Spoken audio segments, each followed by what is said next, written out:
state, and we have over 3,000 different tropical trees and plants, as we are also a botanical garden. Our founder, Mr. Ray, he loved to experiment. He actually worked with the Department of Agriculture, bringing in different tropical trees and plants to see how they would grow in the Florida climate. We have 23 champion trees. A champion tree is the largest tree of its species in the state of Florida. We're going past our flamingos now. Keep a lookout for those different shades of pink. We have 3 different species. That's why there are different shades of pink in there. We have Caribbean flamingos, we have greater flamingos, and we have one Chilean flamingo whose name is Chili. One of our flamingos was born here. He's a Caribbean flamingo. His name is James. James just turned 7, so you can go say hi to him later.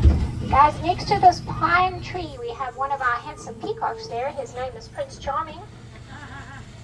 Prince Charming is not an albino, he's leucistic. Hi guys!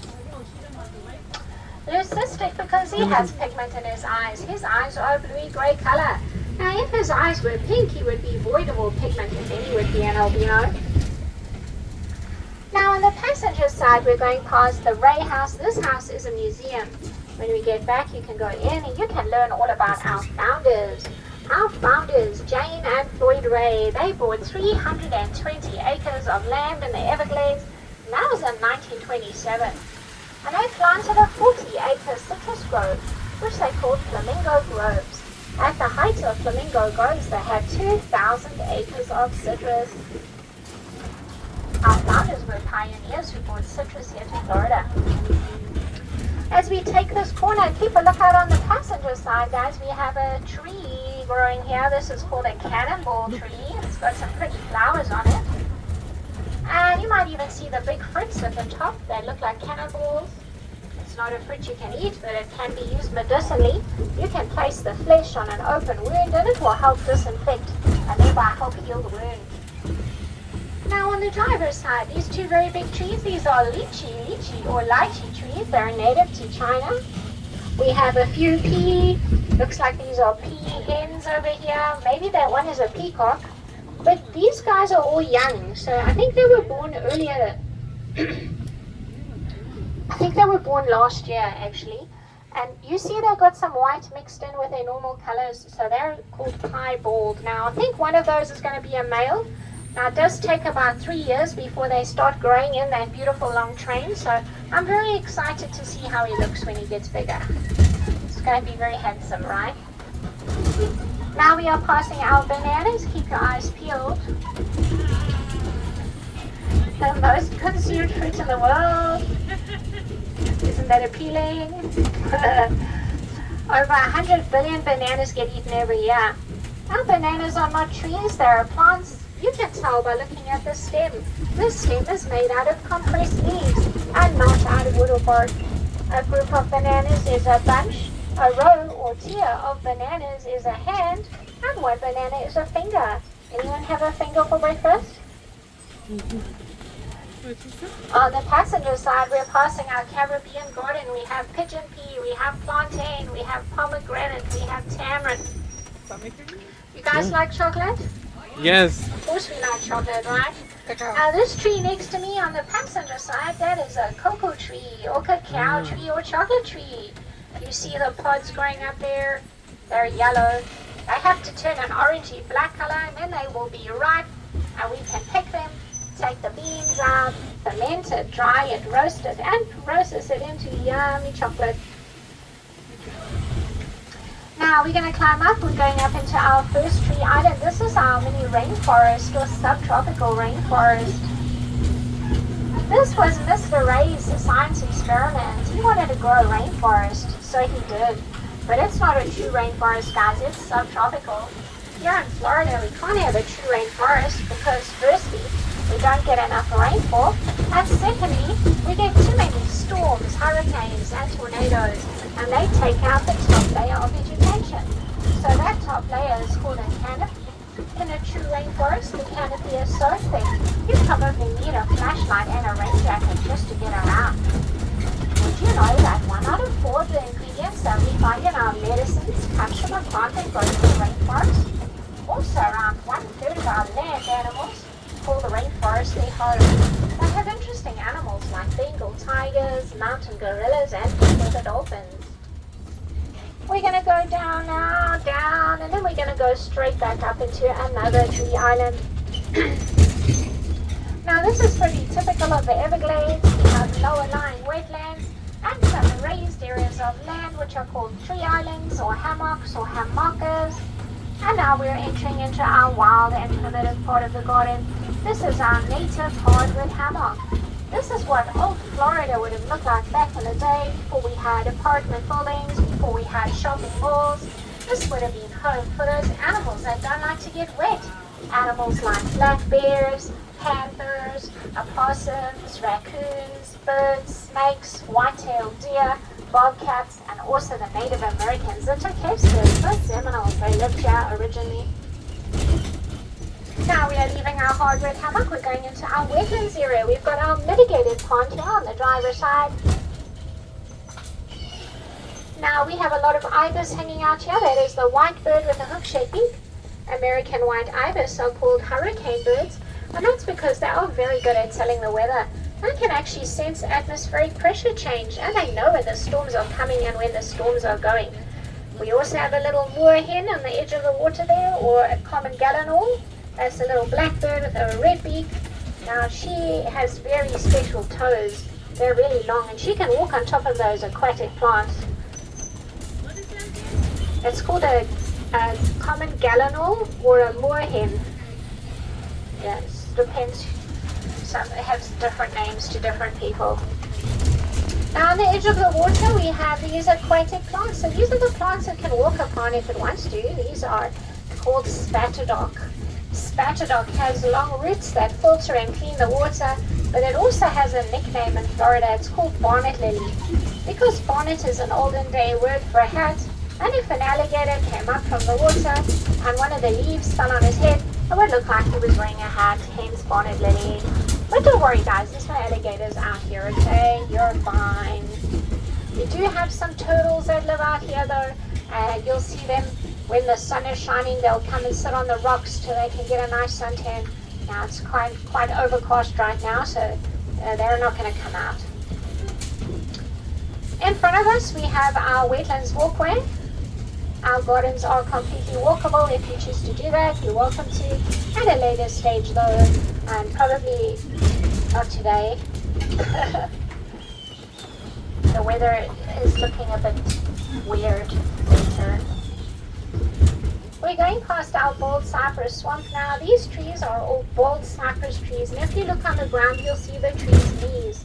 That's these woody knobs that are sticking out of the ground. They are part of the tree's root system. They help to anchor and stabilize the tree in the wet soil. Out here, this is not dry land, it's all part of the pond. These are all aquatic plants. The little purple flowers are called pickerelweed. Pickerelweed is a survival food if you ever get stuck out in the Everglades.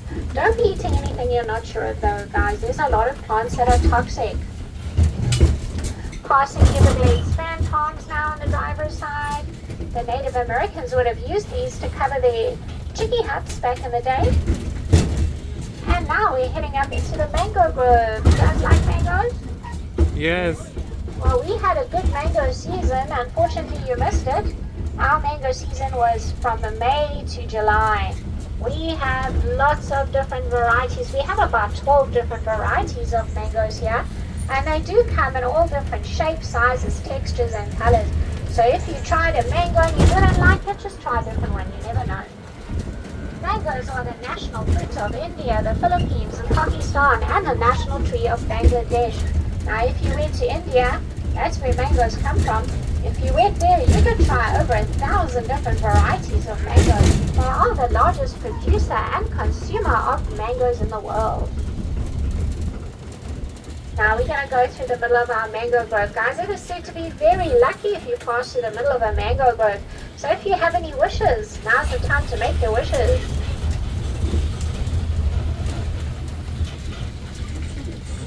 Now if anyone's wishing to win the lotto and you win, don't forget me. Now as we come around the corner, you'll see they're doing a lot of work here. They're actually going to be putting in another mitigated pond, and they're going to be planting a lot of palm trees around it. That is coming up for our 100-year anniversary. That will be in 2027. We're going to have a really big artwork at the back here too. It's going to be fantastic.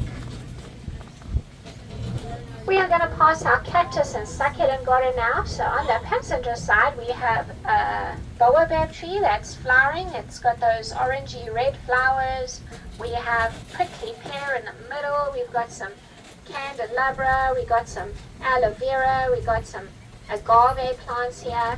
And you'll notice they're all planted on red rocks. That's to help with the drainage, as they are desert plants after all. They don't like too much sun. Too much rain. They love sun. Okay, ladies, this one's for you. Here's the Butterfly Conservatory. This big white dome is our Butterfly Conservatory. I'm going to stop here in the front. So if you want to go in and have a look, you can. All of the butterflies that you will see here are Florida native butterflies, so don't worry if they fly in and out. They're allowed to. I'm going to wait here for about 5 minutes. So you're welcome to go check them out, okay? Please watch your heads and see you soon. Enjoy the butterflies. Thank you. You're welcome. Thank you. You're welcome. Definitely appreciate you waiting.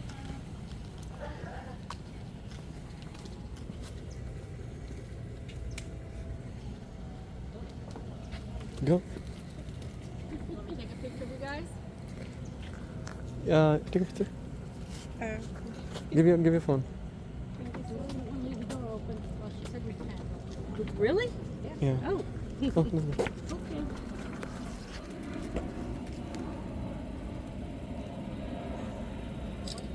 Oh, yeah, I heard you click that. Thank you. Thank you so much. You're welcome. Thank you. Thank you. Thank you.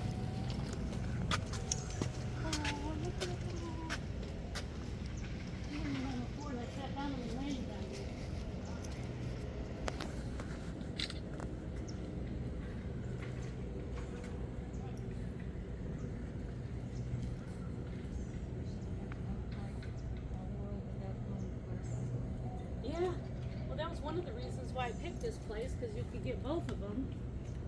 But there's not a whole lot of. Oh, there we go. Here. Oh.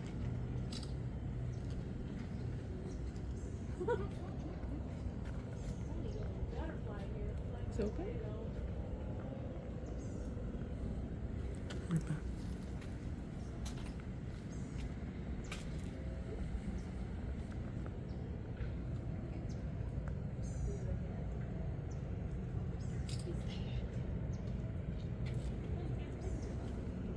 Oh, look at that one. I wish they'd land. They won't land.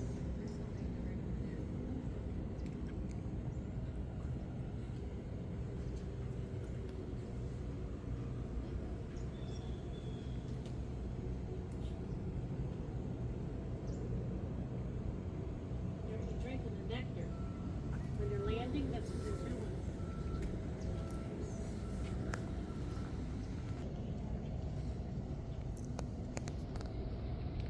Come on. Land on me. Oh, look at that one right there. Right there. Sideways. I can only see it. It's very clean. That one right there. Who's that over the mountains? To Florida, Just take it. we do rear and release hundreds of butterflies every month. Last year we reared and released 11,300 butterflies. So we do have a team that collects the butterfly, the little caterpillars, as well as the little eggs, and will take care of them until they turn into chrysalis. And when they become butterflies, they will release them over here back into the conservatory. Now the reason why we do this is because here in Florida, our butterfly population has decreased drastically in the last couple of years, and that's from factors like the use of pesticides, climate change, as well as habitat loss. Let's go. So we just want to put those native butterflies back into the environment. You might have seen our Florida state butterfly here. It's a black butterfly with yellow striped wings. It's called the zebra longwing. Now the zebra longwing can live longer than other butterflies. It can live for up to 6 months in the wild. Wow. And that's because it eats pollen as well as nectar. So the pollen gives it extra protein that helps it live longer. Most butterflies can only live around a week or two. We're heading up into our cycad garden. Cycads are some of the oldest plants in the world. They date back some 240 million years. And they were even around the time of the dinosaurs. They were a food source for the herbivore dinosaurs. The dinosaurs that like to eat plants. We have several different species here, but there is only one that is native to Florida, and that is the kunti.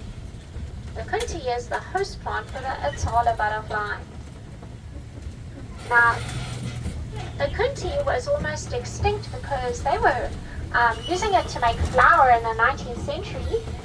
They made a flower called Florida arrowroot, and it was almost extinct, but then luckily the FDA banned the selling of it because it's actually quite a process to make the flour, and if you don't do it right, it will be poisonous. The roots do have some toxic elements to them that have to be removed while you're making that flour. But anyway, I digress. So luckily, those kuntis are back, and that helps the Atala butterfly. Now here on the passenger side, we are passing another mitigated pond. And these trees on the front are tropical cinnamon trees. The cinnamon spice we enjoy at home comes from the inner bark of the tree. In front of the pond, we have a few birds there. We have some Muscovy ducks. That's the black and white duck with a red face mask. We have a little gray duck there who's a Swedish blue duck. That one was rescued and rehabilitated about 3 years ago and now lives here in the gardens. This big tree here is a sapodilla. It has a fruit that tastes like a pear with brown sugar. And they also used the sap from that tree to make chewing gum back in the day. Guys, we are actually climbing up our mountain now. Believe it or not, this is the second highest point in Broward. Mount Flamingo is a staggering 26.5 feet above sea level. Okay, up here we did find some Native American artifacts. We found a half a dugout canoe, some arrowheads, and some utensils. We know the Native Americans lived here some thousands of years ago.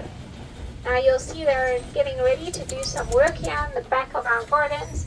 They're going to be putting another big mitigated lake here. They're also going to be putting a palmillium here with different palm trees, and a very big sculpture that is coming up for our centennial year at the gardens. That's in 2027. We will be 100 years old. I wish I could take a picture. The gray stuff you see hanging from the trees, that's called Spanish moss. The Native Americans called it ekla okla, or tree hair. It's not harmful to the trees at all. Birds use it as nesting material, and back in the day, people used it to stuff their mattresses. On the passenger side, we're passing a date palm. And the very next tree, this one right here, this is a calabash. You might see those shells up in the tree. Now that is not a fruit that you can eat, but you can make things out of it.